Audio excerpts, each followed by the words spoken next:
Hello friends, welcome to More sir academy. मित्रांनो, More sir academy या YouTube चॅनलवर मी दीपक मोरे आपलं स्वागत करतो. आपण अभ्यासणार आहोत एन्व्हायरमेंटल मॅनेजमेंट ह्या चॅप्टरची टोटल एक्सरसाइज. मित्रांनो, मोरे सर अकॅडमी ह्या यूट्यूब चॅनलच्या माध्यमातून आपण सायन्स पार्ट 1 व सायन्स पार्ट 2 यांच्या टोटल एक्सरसाइज अभ्यासणार आहोत. त्याचप्रमाणे आपण ह्या चॅप्टरच्या टोटल एक्सप्लेनेशन सुद्धा क्लिअर करणार आहोत आणि तुम्हाला ह्या एक्सरसाइजच्या PDF सुद्धा उपलब्ध होणार आहेत. यासाठी तुम्ही व्हिडिओला शेवटपर्यंत पाहायचा आहे. व्हिडिओ कुठेही स्किप न करता तुम्ही हा व्हिडिओ पहा, तुम्हाला PDF उपलब्ध होईल. तुम्ही जर चॅनलवर नवीन असाल तर चॅनलला सबस्क्राइब करा व बाजूची बेल आयकॉन दाबून ऑल नोटिफिकेशन सिलेक्ट करा. सुरुवात करूया मित्रांनो आपल्या एक्सरसाइजला. फर्स्ट क्वेश्चन दिलाय मित्रांनो आपल्याला. पहा, फर्स्ट क्वेश्चन दिलेला आहे. Question number first, rearrange the following food chain, describe the ecosystem to which this belongs. आपल्याला पहा, खाली एक काय दिलेले आहे, फूड चेन दिलेली आहे, एक अन्न साखळी दिलेली आहे आणि तिला डिस्क्राइब करून त्याच्या इकोसिस्टम नुसार तिला बिगेस्ट आपल्याला या ठिकाणी करायचं आहे.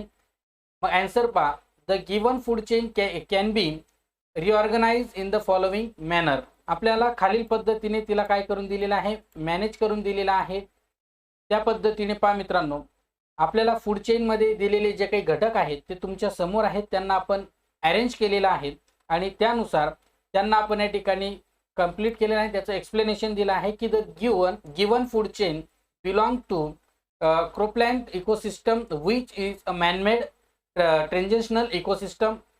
दिस ecosystem is man arranged and artificial management by man by adding energy and planet manipulation. Okay, त्यानंतर थर्ड याच्यामध्ये आपण सांगू शकतो मॅनमेड किंवा artificial ecosystem is less complex as compared to natural ecosystem. This ecosystem relate on human efforts to certain. Okay, तर without human intervention and supervision such man made ecosystem will be arranged. Okay, या ठिकाणी आपण या मुद्द्यांच्या मार्फत ही food chain clear केलेली आहे आणि ती समजून दिली आहे. नेक्स्ट क्वेश्चन दिलाय मित्रांनो, क्वेश्चन नंबर 2. पहा, आपल्या समोर दिला आहे क्वेश्चन नंबर 2 काय आहे. तर क्वेश्चन नंबर 2 आहे, explain the statement we have go the this earth planet on less from our future generation and not and ॲट्रिस्टल properties from our essence stores. Okay, तर याची आन्सरिंग तुम्हाला ह्या 5 मुद्द्यांमध्ये, ह्या 5 टॉपिकमध्ये क्लिअर करून दिलेली आहे. जसं की planet earth is not our ancestor property and one cannot make under climate on its our interest it. Okay, त्यानंतर म्हटलंय natural resource need to be taken care of broad properties as we have to suited theirs resource of our future generations. Okay मित्रांनो, पहा, आपण ही जी काही exercise आहे ही board एक्झामनुसार आणि तुमच्या school एक्झामनुसार कमी शब्दांमध्ये अतिशय इफेक्टिव्ह म्हणजे परिणामकारक शब्दांमध्ये आपण तयार केलेली आहे. मित्रांनो, तुम्ही ह्या व्हिडिओ थांबवून तुम्ही स्क्रीनशॉट घेऊ शकता आणि यांचं आन्सरिंग, यांची उत्तरं तुम्ही समजू शकता. जर तुम्हाला याची PDF हवी असेल तर व्हिडिओ स्किप न करता शेवटपर्यंत पाहायचं आहे. तुम्हाला PDF कशी मिळवावी हे सुद्धा कळेल. मित्रांनो, वळूया प्रश्न क्रमांक पुढे. पुढचा प्रश्न आहे question number 3, write short notes. आपल्याला शॉर्ट नोट्स दिलेला आहेत.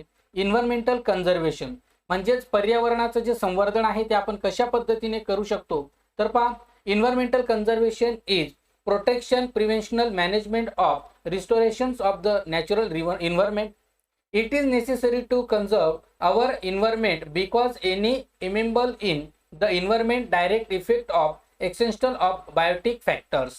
The environment fulfills that extent of the biotic factors need of food, clothing and shelter.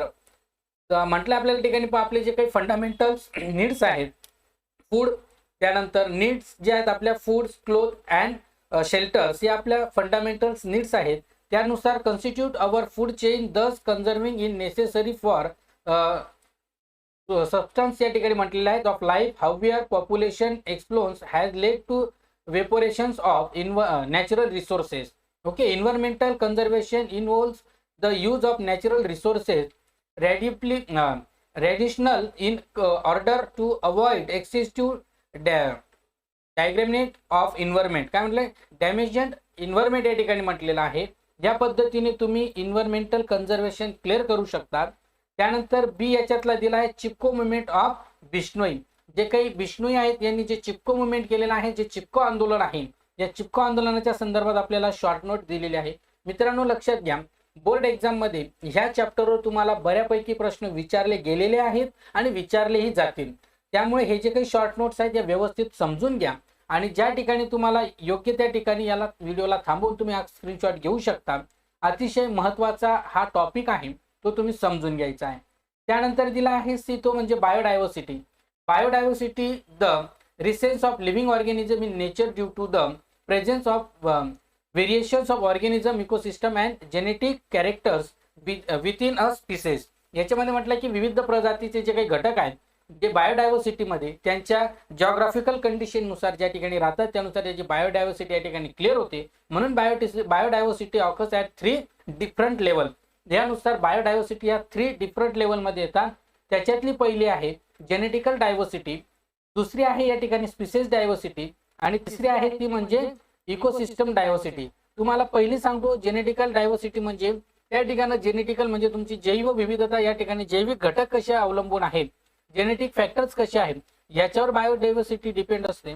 दुसरं आहे स्पीसीज डायव्हर्सिटी. या स्पीसीज डायव्हर्सिटी मध्ये म्हणजे जातीचा उद्भव जो आहे त्या प्रजातीनुसार त्या स्पीसीजनुसार डायव्हर्सिटी कशी आहे ते आहे. आणि त्यानंतर इकोसिस्टम, तिथल्या परिसंस्थेनुसार तिथल्या इकोसिस्टमनुसार त्या कशा असणार आहेत हे तुमच्या समोर आहेत. म्हणजे म्हटलंय की variation in ecosystem present in the nature, म्हणजे नेचरमध्ये ज्या काही इकोसिस्टम आहेत या वेरियस म्हणजे विविधता त्याच्यामध्ये आढळून येते. Ecosystem are formed by the interaction between plants, animals, their habitats and changes in the environment. म्हणजे त्या ज्या काही प्राणी आहेत त्या प्राण्यांच्या राहणीमानुसार, त्यांच्या सवयीनुसार या इकोसिस्टम निर्धारित असतात, त्याच्यावर अवलंबून असतात. आणि each ecosystem has it is own biotic animals, plants, microbes and biotic factors. म्हणजे बायोटिक्स अँड अबायोटिक या फॅक्टर्सवर सुद्धा तुमची इकोसिस्टम अवलंबून असते, या ठिकाणी आपल्याला लक्षात येते. त्यानंतर डी आपल्याला दिलं आहे स्क्रेट ग्रोथ, या ठिकाणी आपल्याला दिलं आहे. पुढची डे आपल्याला शॉर्ट नोट्स ते सुद्धा तुमच्या समोर क्लिअर केलेले आहे, ते सुद्धा तुम्ही लक्षात घ्यायचे मित्रांनो. त्यानंतर डिझास्टर अँड इट्स मॅनेजमेंट. ज्यावेळेस डिझास्टर मॅनेजमेंट आपल्याला करायचं आहे, आपत्तीच्या संदर्भात ज्यावेळेस आपल्याला व्यवस्थापन करायचं आहे ते तुमच्या समोर आहे. की जे काही डेंजरस इव्हेंट्स जे असतात, जसं त्या ठिकाणी आपण सांगू शकतो ह्युमन्समध्ये ज्यावेळेस या ठिकाणी डिझास्टर येतात त्याच्यामध्ये ह्युमन्स असतील, त्यानंतर मटेरियल्स असतील, इकॉनॉमिकली फॅक्टर्स असतील, हे इन्व्हायरमेंटमध्ये काय होत असतात, लॉस होत असतात. आणि यालाच आपण या ठिकाणी डिझास्टर असे म्हणत असतो. त्याच्यामध्ये तुमचे काय आहेत, फ्लोड्स आहेत, पेमेंट्स आहेत, सायलोनेसेस आहेत, अर्थक्वेक आहेत, हे या ठिकाणी तुमचे काय आहेत, नॅचरल डिझास्टर आहेत, ते आपण या ठिकाणी सांगू शकतो. त्यानंतर हे जे काही डिझास्टर आहेत हे डिझास्टर 2 टाइप्समध्ये म्हणजे natural disaster and man-made disaster अशा 2 पद्धतीचे असतात.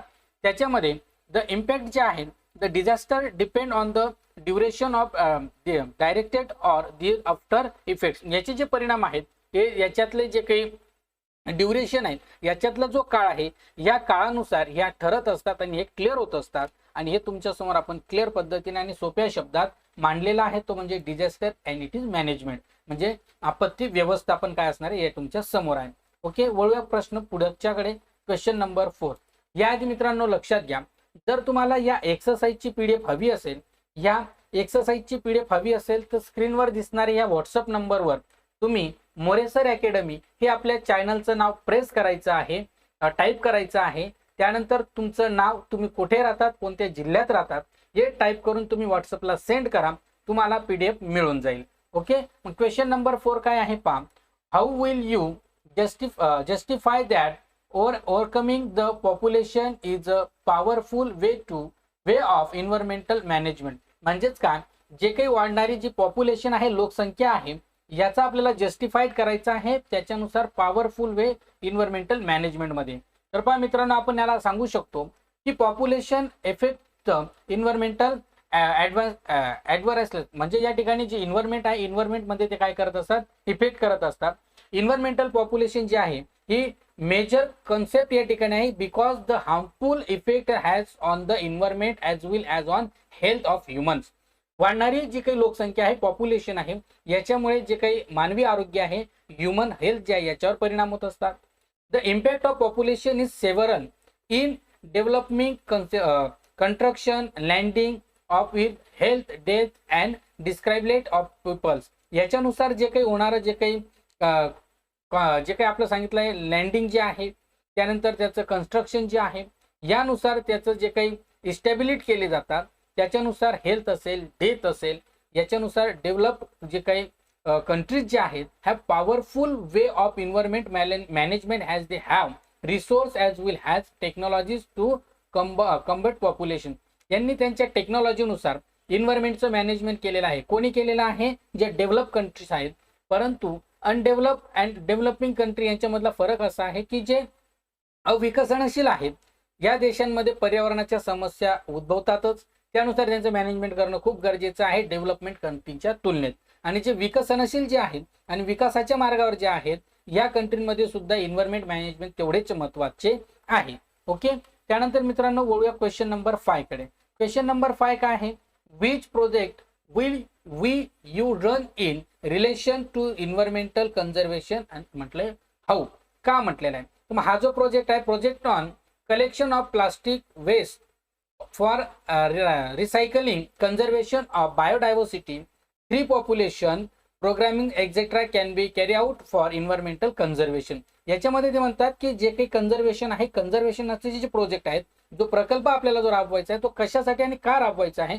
तर मित्रांनो हा तुमच्या समोर आहे की म्हटलं आपल्याला जे काही this project can be carry out in the following waves. या फॉलोइंग वेव्स नुसार आपण या ठिकाणी ते समजू शकतो. जसं organize seminar with the environmental will guide students and environmental conservation. आपण काय करू शकतो की ऑर्गनाइज करू शकतो. काय ऑर्गनाइज करू शकतो? इन्व्हायरमेंटल बॅलन्सच्या संदर्भात, मॅनेजमेंटच्या संदर्भात आपण विद्यार्थ्यांना गाईडलाईन्स देऊ शकतो, गाईड्स करू शकतो आणि त्यानुसार आपण पर्यावरणाचं इन्व्हायरमेंट कन्झर्वेशन करू शकतो. त्यानंतर making posted that provide more information about environmental conservation, जसं saving energy and other natural resources or reach public awarenesses. म्हणजे आपण पोस्टरिंग होल्डिंग करून या ठिकाणी पर्यावरणाच्या संवर्धनासाठी जे काही नॅचरल रिसोर्सेस असतील, यासाठी त्याची जी सेव्हिंग एनर्जी, ऊर्जा सेव्ह कशी करायची, त्यांना ऊर्जा कशी बचत करायची, या संदर्भात आपण त्यांचे पोस्टर्स लावून त्यांना प्रोव्हाइड करून त्या संदर्भात आपण पब्लिकमध्ये, समाजामध्ये त्याची काय करू शकतो? अंमलबजावणी करू शकतो, त्यांना प्रोव्हाइड करू शकतो. अशा पद्धतीने आपल्याला क्वेश्चन नंबर 5चं आन्सरिंग करता येईल. त्यानंतर वळूया मित्रांनो क्वेश्चन नंबर 6 कडे. क्वेश्चन नंबर 6 आहे आन्सर द फॉलोइंग क्वेश्चन. पहिला आहे write the factors affecting environment. पर्यावरणावर परिणाम करणारे जे घटक आहेत, फॅक्टर्स आहेत, हे आपल्याला लिहायला लावलेलं आहे. त्याच्यातलं मी तुम्हाला ठराविक सांगतो मित्रांनो. पहा, the factors affecting the environment are provided in 2 types, biotic and biotic factors. पर्यावरणावर परिणाम करणारे पहिले 2 घटक जे सांगते आपल्याला, बायोटिक अँड अबायोटिक हे फॅक्टर्स आहेत. बायोटिक फॅक्टर्स इन्क्लुडेड प्रोडक्ट जे काही प्रोड्युसर्स, कन्झ्युमर्स अँड डिकम्पोजिसर्स. याच्यामध्ये जे बायोटिक आहे, बायोटिक्समध्ये तुमचे प्रोडक्ट जो काही प्रोड्युसर आहे तो येतो, कन्झ्युमर्स येतो आणि तुमचा डिकम्पोजिसर, या 3 घटकांचा समावेश येतो. तर बायोटिकमध्ये काय, अबायोटिकमध्ये हे आल्यानंतर अबायोटिक फॅक्टर्समध्ये तुमचं नॉन लिव्हिंग कंपोनेंट्स येतात. जसं आपण सांगू शकतो water, sunlight, temperature, oxygen, soil, त्यानंतर पॉवर ऑफ हायड्रोजन एक्सेट्रा. हे तुमचे काय आहेत? हे अबायोटिक फॅक्टर्स आहेत. त्यानंतर बायोटिक आणि अबायोटिक फॅक्टर जे आहेत हे related to each other in a ecosystem and in any of the factor is changing of removed in can effect at real ecosystem and further effect environment. काय म्हटलंय पहा, future effect environment. त्यांचं या ठिकाणी सांगितलं आहे की बायोटिक आणि बायोटिक फॅक्टर्स हे दोघे एकत्र आल्यानंतर यांच्या माध्यमातून आपण जे काही पर्यावरणावर जे फॅक्टर चेंजेस होत असतात, जे आपल्याला बदलावायचे असतात, त्यासाठी रिमूव्हेट करण्यासाठी हे परिणाम करत असतात. त्यामुळे आपल्या फ्युचरमध्ये जे काही पर्यावरणामध्ये घडणारे जे काही भविष्यातील जे काही परिणाम आहेत ते आपल्याला या ठिकाणी नष्ट करता येतात, हे आपल्याला या ठिकाणी सांगता येईल. आणि various artificial factors like population are also adversely affecting the environment. जे काही आपण कृत्रिमरित्या जे काही फॅक्टर्स पॉप्युलेशन सारखे जे आहेत ते याच्यावर परिणाम करत असतात, ते सुद्धा आपण या इफेक्टिंग इन्व्हायरमेंटमध्ये होत असतात. म्हणजे अशा पद्धतीने या ठिकाणी पर्यावरणावर परिणाम करणारा जो घटक आहे तो आपल्याला या ठिकाणी सांगता येईल. मित्रांनो लक्षात घ्या, हा प्रश्न IMP स्वरूपाचा असणार आहे. काय आहे? IMP स्वरूपाचा असणार आहे, याला समजून घ्या, व्यवस्थित याला क्लिअर करा, याचा स्क्रीनशॉट घ्या, म्हणजे तुम्हाला परीक्षेमध्ये बोर्ड एक्झाम मध्ये विचारण्याची शक्यता असू शकते. ओके, बोलूया क्वेश्चन नंबर नेक्स्ट कडे, तो म्हणजे बी. बी काय म्हटलंय, way does the human beings have important place in environment. पहा, जे काही ह्युमन बिंग्स आहेत यांचं इम्पॉर्टन्स कसं आहे इन्व्हायरमेंटच्या प्लेसमध्ये, ठिकाणानुसार. जसं human life is an arrange part of natural and human several is closely linked with environment. साहजिक आहे की जे काही मानवी जीवन आहे हे कशाशी निगडीत असणार आहे, कोणाशी क्लोज असणार आहे, तर ती असणार आहे पर्यावरणाशी. The environmental information influences the life of human beings, and so human beings modified their environment and humans are the apex predators in the food chains. याच्यामध्ये पहा काय म्हटलेलं आहे, जे काही ह्युमन बिंग्स आहेत याच्यामध्ये असणारे जे काही फॅक्टर्स आहेत, जे काही मॉडिफाईड केलेले इन्व्हायरमेंट आहेत, हे या ठिकाणी ज्या फूड चेन्स आहेत, या फूड चेन्स मध्ये ह्युमन बिंग्स तेवढ्याच महत्वाचा आहे, हे आपल्याला या ठिकाणी याच्या इन्व्हायरमेंट मध्ये आपल्या पी मध्ये आपल्या क्वेश्चन मध्ये सांगता येईल. त्यानंतर क्वेश्चन आहे सी, तो म्हणजे write the types of explain of biodiversity. बायोडायव्हर्सिटीचे आपल्याला प्रकार सांगितले आहेत आणि ते आपल्याला एक्सप्लेन त्याचे एक्झाम्पल्स द्यायला लावलेले आहेत. म्हटले पहा, biodiversity the riches of living organism in nature due to the presence of varieties of organism ecosystem and genetic variations with in a species. Okay, आणि म्हटलंय biodiversity occurs at 3 difference levels. या 3 difference लेवलमध्ये biodiversity आहे. जसं genetic diversity it there for the occurrences of diversity among organisms of same species. Okay, ज्या ठिकाणी सारख्या प्रजातीचे जे घटक आहेत याच्यानुसार जे आढळतात त्याच्यामध्ये आपल्याला जेनेटिक बायोडायव्हर्सिटी कन्वर्ट होते. त्यानंतर स्पीसीज डायव्हर्सिटी आहे, ही या ठिकाणी काय म्हटलेलं आहे, species of organism that occurs in nature. निसर्गामध्ये रेफर्स होणारे जे काही इनएमरेबल जे आहेत, इनएमरेबल जे घटक आहेत ते याच्यामध्ये येत असतात, जसं प्लांट्स, ॲनिमल अँड मायक्रोब्स यांचा समावेश होतो. तसं इकोसिस्टम जे आहे डायव्हर्सिटी, इकोसिस्टम डायव्हर्सिटीमध्ये animals, plants, microbe and biotic factors and abiotic factors यांचा समावेश याच्यामध्ये होतो. त्यानुसार आपल्याला त्याची इकोसिस्टम डायव्हर्सिटी असे म्हणतो. म्हणून या 3 घटकांमध्ये तुम्हाला आपल्याला टाइप्स ऑफ आपल्याला बायोडायव्हर्सिटीचे सांगता येतील आणि त्याचे एक्झाम्पल सुद्धा आपल्याला ठिकाणी सांगता येतील, ते तुमच्या समोर आहे. ओके, त्यानंतर मित्रांनो बोलूया क्वेश्चन नंबर नेक्स्ट कडे, तो म्हणजे डी. डी काय म्हटलंय पहा, how the biodiversity can be conserved. आपण बायोडायव्हर्सिटी कशी कन्झर्व करू शकतो, तर याच्यामधलं आपण सांगू शकतो, protecting at the rate species of organism, establishing a natural parks, national parks and sanctuaries. म्हणजे तुम्ही अभयारण्य आणि जे काही तुमचं वन्यजीव प्राणी संग्रहालय आहे ते आपण करू शकतो. Declaring same regions as biodiversity.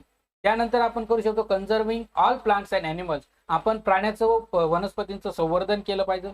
Observing the rules. आपण रूल जे आहेत, नियम जे आहेत त्यांचं निरीक्षण केलं पाहिजे. आणि maintaining record to the traditional knowledge. आणि आपण काय केलं पाहिजे, जे काही आपलं पारंपरिक ज्ञान आहे, जे पारंपरिक आपले जे काही विचार आहेत ते आपण मेंटेनिंग केलं पाहिजे, असं आपल्याला या ठिकाणी सांगता येईल मित्रांनो.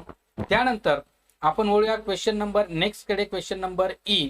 काय म्हटलंय पहा, what do we learn from the story of Jadav Molai Payeng. Okay, जो काय आपला जाधव मोलाई जो आहे याचा वापर आपल्याला जे काही त्याची स्टोरी आहे ती स्टोरी आपल्याला क्लिअर करायला लावलेली आहे. जसं की त्यांनी ते 1360 जो लँडचा एरिया आहे, एवढ्या एरियामध्ये त्यांनी काय केलं आहे, फॉरेस्टिंग निर्माण केलेली आहे. या 1 पर्सनने जी काही केलेली आहे त्याची स्टोरी आपल्याला इथं लिहायला लावलेली आहे. ही सुद्धा तुम्हाला परीक्षेला महत्त्वाची असणार आहे. अतिशय कमी शब्दामध्ये आणि इफेक्टिव्ह पद्धतीने तुम्हाला ही अँसरिंग करून दिलेली आहे मित्रांनो, ती व्यवस्थित समजून घ्यायची आहे. पुन्हा एकदा सांगतो, जर तुम्हाला या एक्सरसाइजची PDF हवी असेल तर स्क्रीनवर दिसणाऱ्या ह्या व्हॉट्सअप नंबरवर तुम्ही आपल्या चॅनलचं नाव मोरे सर अकॅडमी तुम्ही टाईप करायचं आहे. टाईप करून तुमचं नाव, तुम्ही कुठे राहतात, कोणत्या जिल्ह्यात राहतात ते टाईप करून तुम्ही व्हॉट्सअपला सेंड करा, तुम्हाला PDF मिळून जाईल. ओके, बोलूया क्वेश्चन नंबर नेक्स्ट कडे, तो म्हणजे F. Write the names of biodiversity hotspots. जे बायोडायव्हर्सिटीचे हॉटस्पॉट म्हणून घोषित करण्यात आलेले आहेत त्याच्यातला पहिला इंडियातला आपला जो आहे ईस्टर्न हिमालया, जो अरुणाचल प्रदेश आहे, भूतान आहे आणि ईस्टर्न नेपाळमध्ये आहे, तो एक आहे.